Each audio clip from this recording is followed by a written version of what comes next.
Hello coach எல்லோரும் எப்படி இருக்கீங்க? எல்லாம் நல்லா இருக்கேன்னு நினைக்கிறேன். இன்றைக்கி நம்ம பார்க்க போகிறது grandpa and grandma true youth அகைன்ல சீசன் 1 எபிசோட் 5 தான் பார்க்க போகிறோம். ஸோ இந்த எபிசோட் உங்களுக்கு எப்படி இருக்குது அப்படிங்கிறத ஃபுல்லாக பார்த்துட்டு என்ன எங்களை கமெண்ட் செக்ஷன் சொல்லுங்கள். என்னால் முடிஞ்ச அளவுக்கு இதில் நான் ஃபுல்லாக எக்ஸ்பிளைன் பண்ணி போட்டிருக்கேன். ஸோ இதை ஃபுல்லாக பாருங்கள். சரி வாங்க, இன்றைக்கி நம்ம டைம் வேஸ்ட் பண்ணாமல் பார்த்துலாம். இன்றைக்கி நம்ம பார்க்க போகிறது grandpa and grandma true youth again season 1 episode 5. முன்னா அப்படின்னா நம்ம தாத்தா பாட்டி இருக்கிறத காமிக்கிறாங்க. ஸோ நம்ம பாட்டிக்கு தான் போன எபிசோடில் நம்ம எல்லாம் மறந்து போச்சுல. ஸோ நம்ம தாத்தாவும் இது இவளுக்கு எல்லாமே மறந்து போச்சு. இப்போ எப்படி ஞாபகம் வர வைக்கிறது அப்படின்னு யோசிச்சுட்டு இருக்கும்போது அப்போ நம்ம தாத்தாவும் நடந்தது எல்லாத்தையுமே பாட்டிகிட்ட சொல்கிறாங்க. அதாவது கல்யாணம் ஆனது, அவங்க பசங்க பிறந்தது, அதுக்கப்புறம் இப்போ வயசானது எல்லாத்தையும் கொஞ்சம் தெளிவாக சொல்லிகிட்டு இருக்காரு. ஸோ அதுக்கப்புறம் நம்ம பாட்டியை சொல்கிறாங்க, அப்படின்னா நான் உங்கள்கிட்ட கல்யாணம் பண்ணியிருக்கேன், என் கையில் இருக்க ரிங்கை பார்க்கும்போது நான் தான் உங்கள்கிட்ட ப்ரப்போஸ் பண்ணியிருக்கேன், எனக்கு புரியுது, எனக்கு பிடிச்சதுனால தான் நான் உங்கள்கிட்ட ப்ரப்போஸ் பண்ணியிருக்கேன். ஸோ எனக்கு திரும்பவும் அந்த ஃபீலிங்ஸ் தான் வேணும். ஸோ அதனால் நான் இங்கேயே இருக்கேன் நான் அப்படிங்கிறவோட பாட்டி சொல்லிடுறாங்க. ஸோ நம்ம தாத்தா பார்த்துட்ருக்கா. ஸோ அதுக்கப்புறம் 2 பேரும் சாப்பிட போய் சாப்பிடாம போகிறாங்க. அப்போ நம்ம தாத்தாவுக்கு சாப்பாடு எப்படி ரெடி பண்ணுறதுன்னு காமிச்சிட்டு இருக்காரா. அப்போ பாட்டி அதை சாப்பிட்டு பார்த்துட்டு உண்மையே நல்லா இருக்குது. அது மட்டுமே இல்லாமல் அவங்க இருக்கும்போது தான் சாப்பாடு ரொம்பவே ரொம்ப ஸ்டெப்பு இருக்கும்ல பண்ணுறதுக்கு, வடிக்கிறது அது இதுன்னு. இப்போ நம்ம சிம்பிளாக இருக்கும். பாட்டி அப்படியே ஷாக் ஆகிட்டாங்க. இது நல்லா தான் இருக்குது அப்படிங்கிறவோட பாட்டி சொல்லிக்கிட்டு இருக்க. அப்புறம் 2 பேரும் உட்காந்து சாப்பிட்றாங்க. அப்போ பாட்டியோ இது சாப்பிட்லாமா, அது சாப்பிட்லாமா, இதை சாப்பிட்லாம். இப்போ 2 பேரும் பிரேக்ஃபாஸ்ட்டை முடித்தோடனே நம்ம தாத்தா விளக்க போகிறேன் அப்படிங்கிற நம்மளோட பாதத்தை எடுத்துகிட்டு போகிறாரு. அப்போ நம்ம பாட்டி ஆச்சரியப்படுறாங்க. ஏன்னா எல்லாரோட வீட்லேயுமே பொண்ணுங்க தான் வேலை செய்வாங்க, பசங்க வேலை செய்ய மாட்டாங்க. ஆனால் நீங்கள் என்ன வேலை செய்வீங்க அப்படிங்கிற மாதிரி நம்ம தாத்தா பற்றி கேட்கும்போது அப்போ நம்ம தாத்தா சொல்கிறாரு, ஓ அதுவா, நான் சின்ன பையனாக இருக்கும்போது எங்கள் அப்பா டெய்லியும் குடிச்சிட்டு வருவார், எங்கள் அம்மா சின்ன வயசில் இறந்து போயிட்டாங்க. ஸோ எதனால் எனக்கு அப்பப்போ இந்த வேலையெல்லாம் செஞ்சு பழக்கமாக இருக்குது. ஆனால் எனக்கு சமைக்க மட்டும் அவ்வளோவா நல்லா வராது. சமைக்கிற வேலை எல்லாத்தையுமே நீங்கள் தான் பார்த்துக்குவீங்க. நம்ம 2 பேரும் தான் வேலையை மாற்றி மாற்றி செஞ்சுக்குவோம் நமக்கு வயசாக இருக்கும்போது அப்படிங்கிற மட்டும் தாத்தாவும் நடந்ததெல்லாம் சொல்லிகிட்டு இருக்காங்க. அப்போ நம்ம பாட்டி அதெல்லாம் பார்த்துட்டு கேட்டுட்டு அதுக்கப்புறம் நம்ம பாட்டிக்குள்ள மனசுக்குள்ளேயோ இவர் நான் இங்கே வேலை செய்யலை அப்படிங்கிறத சொல்லியும் காமிக்கலை. ஸோ இவரோட தான் நான் 60 வருஷம் வாழ்ந்துருக்கேன்னா எனக்கு உண்மையாக இப்போ என்ன சொல்கிறது அப்படிங்கிற மாதிரி நம்ம பாட்டிக்குள்ளேயும் ஃபீலிங்ஸ் திரும்ப வந்துக்கிட்டு இருக்குது. பாட்டிக்கு என்ன தான் எல்லாம் மறந்து போயிருந்தாலுமே கூட திரும்பவும் அவங்களுக்கு அந்த ஃபீலிங்ஸ் எல்லாமே வந்துக்கிட்டு இருக்குது. ஸோ இப்போ அதுக்கடுத்து நம்ம பாட்டி அந்த சாப்பாட்டுக்கு இதெல்லாம் மேலே போட்டு விட்டுவானுங்களா அந்த பிளாஸ்டிக் கவர், அதை பார்த்து ஆச்சரியப்பட்டுக்கிட்டு இருக்காங்க. நம்ம தாத்தா நம்ம பாட்டி தூங்குறதுக்காக ரெடி பண்ணிட்டாங்க. ஸோ இப்போ அதுக்கடுத்து நெக்ஸ்ட் டே தான் காமிக்கிறாங்க. ஸோ அப்போ நம்ம பாட்டியும் நம்ம தாத்தாவை பார்த்து சரியான ஷாக் ஆகிடுறாங்க. ஏன்னா நம்ம தாத்தா திரும்ப யூத்தாக மாறிட்டாட்டா. ஸோ அப்போ தான் அப்போ நம்ம தாத்தா எப்படி அந்த யூத்து அப்புறம் வயசானவங்களாக மாறுறது அப்படிங்கிறத சொல்கிறாரு. அதாவது நம்ம கனவுல வர அவர் கிளாஸை நம்ம திருப்பினோம் அப்படின்னா நம்ம யூத்தாக மாறிடுவோம், அதே திரும்ப திருப்பினோம் அப்படின்னா நம்ம வயசானவங்களாக மாறிடுவோம் அப்படிங்கிற மட்டும் நம்ம தாத்தா எல்லாத்தையும் விலைக்கு சொல்லிட்டு இருக்காரு. சரி இப்போயாச்சும் என்ன ஞாபகம் வருதா அப்படிங்கிற மட்டும் நம்ம தாத்தா கேட்கவும் அப்போ நம்ம பாட்டி இல்லை எனக்கு ஞாபகமே வரல அப்படிங்கிற மட்டும் சொல்லவும் நம்ம தாத்தா மனசு உடஞ்சி போயிடுறது. அப்புறம் நம்ம பாட்டி மனசுக்குள்ள நினைக்கிறாங்க, இவர் எனக்காக இவ்வளோ பண்ணுறாரு, ஆனால் இவர் மனசு கொஞ்சம் கஷ்டப்படுத்திட்டேன் அப்படிங்கிற மாதிரி நம்ம பாட்டியை நினச்சி கொஞ்சம் சோகப்பட்டு இருக்காங்க. ஸோ அதுக்கடுத்து நம்ம தாத்தா பாட்டி 2 பேரும் உட்காந்து ஃபேமிலி ஆல்பம் பார்த்துட்டு இருக்கா. அப்போ நம்ம பாட்டி கேட்க, அப்போ இவங்க தான் என் பையன், என் பேத்தி, என் மருமகள் அப்படிங்கிற மட்டும் நம்ம தாத்தாவை பற்றி கேட்டுருக்கு. ஆமாம் அப்படிங்கிற மட்டும் நம்ம தாத்தா சொல்லிகிட்டு இருக்காரு. அப்போ மினவும் தாத்தா பாட்டி நான் வந்துட்டேன் அப்படிங்கிற மாதிரி சொல்ல அப்போ நம்ம தாத்தா பாட்டி சரியான ஷாக் ஆகி போயிடுது. அப்போ நம்ம தாத்தா சொல்கிற, ஐயோ நடந்த பிரச்சனையில் இவங்க வர சொன்னதே நான் மறந்து போயிட்டேனே அப்படிங்கிற மட்டும் நம்ம தாத்தா கொஞ்சம் டென்ஷனில் இருக்குது. அப்போ நம்ம பாட்டியை சொல்கிறாங்க, சரி நீங்கள் ஒன்றும் கவலைப்பட தேவையில்ல, எனக்கு மறந்து போச்சு அப்படிங்கிறது உங்களுக்கு மட்டும் தானே தெரியும், அது மட்டுமே இல்லாமல் எனக்கு அவங்கள யாருமே அவ்வளோ ஞாபகம் இல்லை. ஸோ அதனால் நீங்கள் தான் கொஞ்சம் மேனேஜ் பண்ணிக்கணும் அப்படிங்கிற மாட்டோம் நம்ம தாத்தாவை பார்த்து நம்ம பாட்டியை சொல்ல அப்போ நம்ம தாத்தாவை சரி அப்படின்னு சொல்லிடுறாரு. ஸோ அதுக்கப்புறம் மீனும் அப்புறம் அவங்க அப்பாவை உள்ள உட்கார வச்சதுக்கப்புறம் நான் அவங்க அப்பாவை பேசிகிட்டு இருக்கும்போது டக்குன்னு நம்ம பாட்டி பேசவும் அவங்க அப்பாவை கேட்குறாரு, ஆமாம் அப்பா இவர் என்ன அம்மா பேசுறது என்ன கொஞ்சம் வித்தியாசமாக இருக்குது, அது மட்டுமே இல்லை அவங்க ஹேர் ஸ்டைல் என்ன மாறி இருக்குது அப்படின்னு நம்ம கேட்க அப்போ நம்ம இப்போ தாத்தாவை சொல்கிறாரு, அதை ஒன்றும் இல்லைப்பா இவ மீனோட ஸ்கூலுக்கு போனால.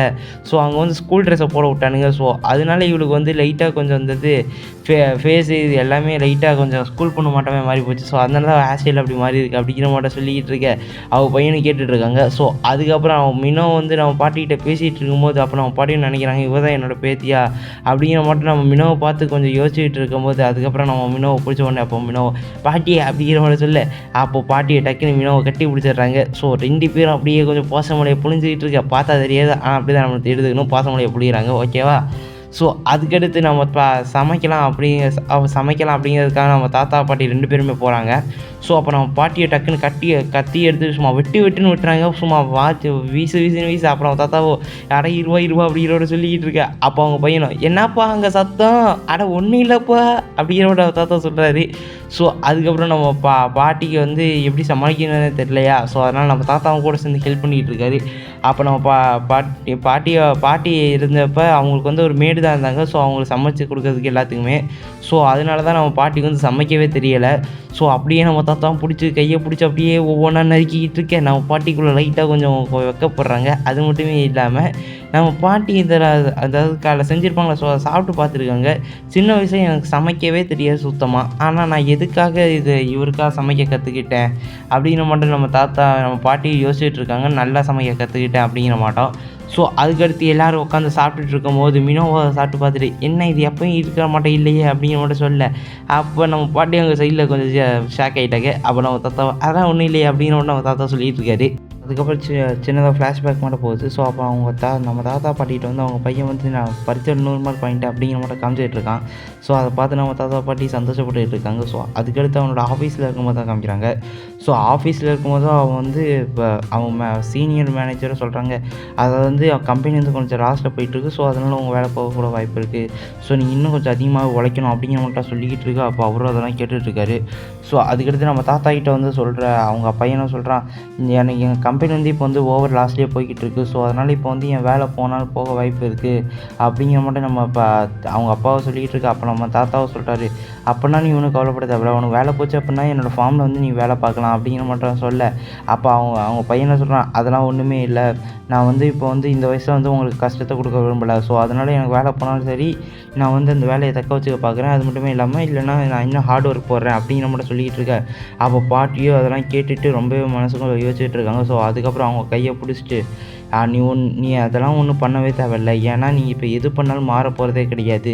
ஏன்னா அந்த கம்பெனியில் இருக்கிற எல்லாருமே உன்னை யூஸ் பண்ணிக்க தான் பார்க்குறாங்க, உன் திறமையை மட்டும்தான் அவங்க எடுத்துக்கணும்னு பார்க்குறாங்க. ஆனால் நீ ஒன்றும் கவலைப்பட தேவையில்லை. உனக்கு ஏதாச்சும் கஷ்டம் இருந்துச்சு அப்படின்னா அந்த கஷ்டத்துக்காக வந்து எங்ககிட்ட வரலாம். ஏன்னா நீ எவ்வளோ தான் பெருசாக வளர்ந்தாலுமே நீ வந்து என் பையன் தாண்டா அப்படிங்கிற மட்டும் சொல்ல. அப்போ அவங்க பையனும் அதெல்லாம் கேட்டதுக்கப்புறம் ஸோ அதுக்கடுத்து சரக்கை போட்டு புலம்பிக்கிட்டு இருக்காரு. ஸோ அதுக்கடுத்து நம்ம தாத்தா வந்து தூங்குறதுக்கெல்லாம் ரெடி பண்ணிகிட்டு இருக்காரு. ஸோ அப்போ அவங்க பையனும், ஏம்மா நீங்கள் இன்றைக்கி பேசுனது ரொம்ப டிஃப்ரெண்ட்டாக இருந்துச்சுமா அப்படிங்கிற மட்டும் சொல்லவும். அப்போ நம்ம பாட்டியை சரியாக ஷாக் ஆகிடுறாங்க. அப்படிங்கிற மட்டும் திரும்பி பார்க்க அப்போ அவங்க பையனும், அது ஒன்றும் இல்லைம்மா, நீங்கள் வந்து இன்றைக்கி பேசுகிற விதமாக இல்லாமல் இன்றைக்கி கொஞ்சம் டிஃப்ரெண்ட்டாகவே இருந்துச்சுமா அப்படிங்கிற மட்டும் சொல்லிட்டு அவங்க பையனை ரொம்ப ஃபீல் பண்ணிகிட்டு இருக்காங்க. ஸோ அப்போ பாட்டியை தலையில் கை வைக்கலாமா வேணாமா அப்படிங்கிற மட்டும் யோசிச்சுட்டு தலையில் கையை வச்சு கொஞ்சம் நல்லா ரெஸ்டட் அப்படிங்கிற மட்டும் பண்ணேன். அப்போ அவங்க பையனுக்கும் சின்ன வயசு அவங்க அம்மா பண்ணுற மட்டுமே இருக்குது. ஸோ அதுக்கப்புறம் அவங்க பையனை தூங்க அப்புறம் பாட்டிக்குள்ளே மனசுக்குள்ள ஃபீலிங் ஏற்படுது. அப்படின்னா இதான் என் பையன் அப்படிங்கிற மட்டும் ஃபீலிங்லாம் ஏற்பட்டுக்கிட்டு இருக்க. ஸோ அதுக்கடுத்து நம்ம தாத்தாவும் நம்ம பாட்டி எங்கே வந்திருக்காங்க பார்த்தீங்க அப்படின்னா, நம்ம சின்ன வயசில் நம்ம பாட்டி அதிகமாக மீட் பண்ண இடத்துக்கு தான் நம்ம தாத்தா வந்து பாட்டியை கூப்பிட்டு வந்திருக்காரு. ஸோ அப்போ நம்ம பாட்டி தாத்தாவும் உட்காந்துட்டு இருக்கா. அப்போ நம்ம பாட்டியை கையை பிடிக்கலாமா அப்படிங்கிற மட்டும் கேட்குறாங்க. ஸோ அப்போ நம்ம தாத்தா ஓகே அப்படிங்கிற மட்டும் சொல்ல. அப்போ 2 பேர் வெக்கப்பட்டு இருக்காங்க. பாட்டி வெக்கப்படுது ஓகே, தாத்தா ஏன் வெக்கப்படுறாரு? என்ன கதைனே புரியலையப்பா. சரி வாங்க இப்போ நம்ம திரும்ப கதைக்குள்ள வந்துடுவோம். ஸோ அதுக்கப்புறம் நம்ம பாட்டியை சொல்கிறாங்க, அப்படின்னா நான் வந்து உங்களுக்கு வந்து அப்புறம் தாத்தாவை சொல்கிறாரு, அப்படின்னா நீங்கள் வந்து உங்களுக்கு ஏதாச்சும் ஞாபகம் வந்துச்சு அப்படிங்கிற மாதிரி கேட்க. அப்புறம் பாட்டி இல்லைங்கிறாங்க. ஸோ அதுக்கப்புறம் நம்ம பாட்டி கேட்குறாங்க, ஆமாம் நான் வந்து உங்களுக்கு எப்படி லவ் ப்ரப்போஸ் பண்ணேன் அப்படின்னு மட்டும் சொல்ல. அப்புறம் நம்ம தாத்தாவை சொல்கிறாரு, அது என் கையை பிடிச்சி தான் ப்ரப்போஸ் பண்ணிங்க அப்படின்னு மட்டும் சொல்ல. அப்புறம் நம்ம பாட்டியை சரி அப்போனா அந்த சீனை ரீக்ரியேட் பண்ணுவோம், அப்போ ஏதாச்சும் ஞாபகம் வர வாய்ப்பு இருக்குல்ல அப்படிங்கிற மட்டும் சொல்ல. அவங்க ட்ரை பண்ணி பார்த்துட்டு ஸோ அதுக்கப்புறம் நம்ம பாட்டி கொஞ்சம் டிஸ்டன்ஸை மெயின்டைன் பண்ணிக்கிறாங்க. கொஞ்சம் டிஸ்டன்ஸ் போனதுக்கப்புறம் 2 பேருமே வெக்கத்திலேயே இருக்காங்க. பாட்டி வெக்கப்படுது ஓகேடா, ஞாபகம் இல்லை, தாத்தா ஏன்டா வெக்கப்படணும்? ஐயோ சரி வாங்க நம்ம திரும்ப கதைக்குள்ள வந்துடும். ஸோ அதுக்கடுத்து நம்ம தாத்தா பாட்டி 2 பேர் ஹாஸ்பிட்டல் தான் வந்திருக்காங்க. பார்த்தீங்க அப்படின்னா நம்ம பாட்டியோட அக்காவை பார்க்கறதுக்காக வந்திருக்காங்க. ஸோ அவங்க அக்காவை வந்து நம்ம பாட்டி யாருன்னே தெரியலை. ஸோ அதுக்கான காரணம் வந்து அவங்க வந்து ரொம்ப வயசாகிடுச்சு. ஸோ அது மட்டும் இல்லாமல் அவங்களுக்கு எல்லாம் நிறைய இது மறந்து போச்சு. அப்போ நம்ம பாட்டி தாத்தா உட்காந்து யோசிச்சுட்டு இருக்கோம். அப்போ நம்ம பாட்டியே சொல்கிறாங்க, அது மனசுக்குள்ள சொல்கிறாங்க, அதாவது வந்து இவருக்கு எங்கள் அக்கா உயிரோடு இருக்கான்னு தெரிஞ்சவொடனே நான் வந்து அவங்களுக்கு ஏதாச்சும் சப்போர்ட் பண்ணலாம் வந்தேன், ஆனால் அவங்களுக்கு நான் யாருன்னே தெரியலையே அப்படிங்கிற மட்டும் ரொம்ப ஃபீல் பண்ணிகிட்டு இருக்காங்க. அவங்க அக்காவுக்கு வந்து அவங்க அம்மாவோட இருந்த நினைவுகள் மட்டும்தான் ஞாபகம் இருக்குது, பாட்டியோட இருந்த நினைவுகள் அவ்வளோ ஞாபகம் இல்லை. ஸோ அதனால் அவங்களோட நினச்சி ஃபீல் பண்ணிக்கிட்டு இருக்கா. ஸோ இப்போ எப்படி என் அக்காவுக்கு நான் வந்து உயிரோடு இருக்காங்க வந்தேனோ, ஸோ அதே மாதிரி தான் இவர் வந்து எனக்காக இருக்கார் அப்படிங்கிற மாதிரி யோசிச்சுட்டு டக்குன்னு சட்டையை பிடிக்கிறாங்க. ஸோ அப்போ நம்ம தாத்தா இவ எதுக்கு இப்போ என் சட்டையை பிடிச்சா அப்படிங்கிற மாதிரி சொல்லி 2 பேரும் வெக்கப்பட்டுட்டு இருக்காங்க. ஸோ அதுக்கடுத்து அவங்க அக்கா வந்து ஒரு பியானோ முன்னாடி தான் வந்து உட்காந்துட்டு இருக்காங்க. அப்போ நர்ஸோ சொல்கிறாங்க, இவங்க வந்து எப்பவுமே இந்த பியானோ முன்னாடி தான் வந்து உட்காந்துட்டு இருப்பாங்க, ஆனால் வாசிக்க மாட்டாங்க அப்படிங்கிற மாதிரி சொல்லிக்கிட்டு இருக்க, அப்போ நம்ம பாட்டியை டக்குன்னு போய் அங்கே உட்காந்து பியானோவை போயிட்டு டக்குன்னு வாசிக்க ஆரம்பிச்சிடுறாங்க. ஸோ வாசிக்கிட்டு அப்படியே ஃப்ளாஷ்பேக் போகுது. அதாவது அவங்க அக்கா வந்து நம்ம பாட்டிக்கு வந்து இந்த பியானோ வாசிக்க சொல்லி தந்திருக்காங்க. ஸோ அப்படின்னா அவங்க அக்காவுக்கு வந்து பியானோனா ரொம்ப பிடிக்கும் போல். ஸோ அதெல்லாம் நம்ம பாட்டி வாசிக்கிட்டு இருக்க, அப்போ அந்த அக்கா நம்ம பாட்டியோட அக்காவை அதெல்லாம் கேட்டுட்டு, ஸோ அதுக்கப்புறம் கொஞ்சம் கொஞ்சமாக கையெடுத்து வச்சு அவங்களும் வாசிக்க ஆரம்பிக்கிறாங்க. ஸோ 2 பேரும் அப்படியே வாசிச்சுட்டு இருக்கோம். அப்போ அந்த பாட்டியோட அக்காவை சொல்கிறாங்க, நீ யாரெல்லாம் எனக்கு தெரிலம்மா, ஆனால் உண்மையிலே இது நல்லா தான் இருக்குது அப்படிங்கிற மாதிரி சொல்லிட்டு 2 பேர் வாசிக்கிட்டு இருக்க, நம்ம பாட்டிக்கு மனசுக்குள்ளே ரொம்பவே சந்தோஷமாகி போய் அழுக ஆரம்பிச்சிடுறாங்க. சொல்லப்போனால் அப்புறம் நம்ம பாட்டி மட்டுமே அழுகலை, சுற்றி இருக்கிற எல்லாருமே அழுக ஆரம்பிச்சிடுறாங்க. ஸோ நம்ம தாத்தா நர்ஸி எல்லாருமே ஸோ கடந்த 1 மணி நேரமாக வாசிக்கிட்டு இருக்காங்க. ஸோ அதுக்கடுத்து நம்ம பாட்டி உட்காந்து சாப்பிட்டுட்டு இருக்காங்க. அப்போ நம்ம தாத்தா அசோசியேஷன் மீட்டிங்காக போயிருக்காங்க. அதுக்கான காரணம் வந்து நம்ம பாட்டிக்கு எதுவும் ஞாபகம் இல்லை. ஸோ அதனால் இப்போ கூட்டு போன ஏதாச்சும் பிரச்சனை இல்லை. ஸோ அதனால் நம்ம தாத்தா விட்டு போயிட்டாரு. ஸோ நம்ம பாட்டியை சாப்பிட்டுட்டு இருக்கும்போது யோசிக்கிறாங்க, அதாவது நம்ம பாட்டிக்கு வந்து எந்த இதுவுமே அவ்வளோ தெரியலை. அதாவது பாத்ரூம் எப்படி யூஸ் பண்ணணும் தெரியல, ஸோ அதுக்கடுத்து எப்படி ஃப்ரிட்ஜை யூஸ் பண்ண தெரியல, எப்படி ஏசி யூஸ் பண்ணணும் தெரியல, அது மட்டுமே இல்லாமல் எப்படி வாஷிங் மிஷின் யூஸ் பண்ண தெரியல. ஸோ நம்ம தாத்தா தான் சொல்லி தந்துட்டுருக்காரு. ஸோ அப்படி நம்ம பாட்டியை சாப்பிட்டு இருக்கும்போது யோசிக்கிறாங்க, இவன் வந்து அவ்வளோ எதுவுமே பண்ணல, வரான், சாப்பிட்றான், வேலை செய்கிறான், அதுக்கப்புறம் இங்கே சும்மா சுற்றிக்கிட்டு இருக்கான், மற்றபடி எந்த ஒரு விஷயத்தையும் ரொமான்டிக்காக பண்ணல. இவனுக்கு நான் எப்படி ப்ரொப்போஸ் பண்ணியிருக்கேன், இத்தனை வருஷம் எப்படி நான் வாழ்ந்துருப்பேன் அப்படிங்கிற மாதிரி நம்ம பாட்டி யோசிச்சுட்டு இருக்கும்போது அப்போ தான் நம்ம பாட்டி முக்கியமான ஒரு விஷயமே புரிய வருது. அதாவது நம்ம பாட்டி இப்போ தான் தனிமையை ஃபீல் பண்ணுறாங்க. ஏன்னா இவ்வளோ நேரம் நம்ம தாத்தா கூட இருந்தப்போ அவர் எதுவுமே பண்ணலைன்னா கூட அவங்க இந்த மாதிரி ஃபீல் பண்ணல தனிமையாக. ஆனால் இப்போ நம்ம தாத்தா இல்லாதப்போ நம்ம பாட்டி வந்து ரொம்பவே தனிமையை ஃபீல் பண்ணிக்கிட்டு இருக்காங்க. ஸோ அப்படியே அந்த அவர் கிளாஸையும் அவங்க மெமரிஸ் எல்லாம் கொஞ்சம் கொஞ்சமாக ஃபிக்ஸ் ஆகிக்கிட்டு இருக்குது. அப்போ நம்ம தாத்தா சொன்னார்ல, ஸோ நான் வந்து உன்னை விட்டு எப்பயும் போக மாட்டேன் அப்படிங்கிறது அப்போ நம்ம பாட்டிக்கு அது ஞாபகம் வருது.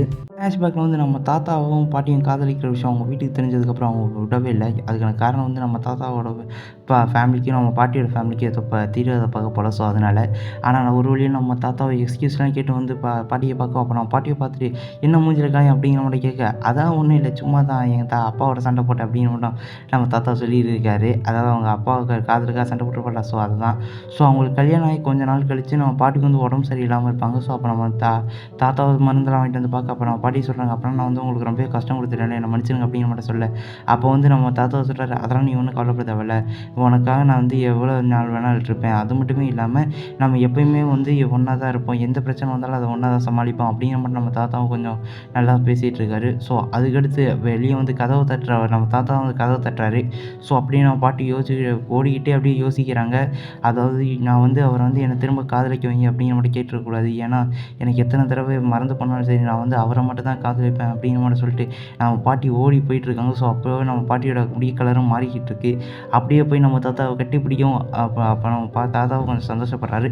ஸோ இதோட இந்த எபிசோடு முடியுது கேர்ள்ஸ். ஸோ இந்த எபிசோடு உங்களுக்கு எப்படி இருந்துச்சு, உங்கள் எங்களை கமெண்ட் செக்ஷனில் சொல்லுங்கள். அதோட சேனல் லைக் பண்ணி சப்ஸ்கிரைப் போட்டு வச்சு மறக்காம அனைத்து பக்கம் உங்கள் ஃப்ரெண்ட்ஸுக்கு ஷேர் பண்ணி விட்ருங்க. அது மட்டும் இல்லை பெல் ஐக்கான் ஆன் பண்ணி வச்சா தான் உங்களுக்கு நோட்டிஃபிகேஷன் வந்துடும். ஸோ இனிமேல் நம்மளோட கண்டினியூஸாக ஒரு அனிமி எக்ஸ்ப்ளனேஷன் வீடியோ வரும் நம்புங்க. So bye quotes.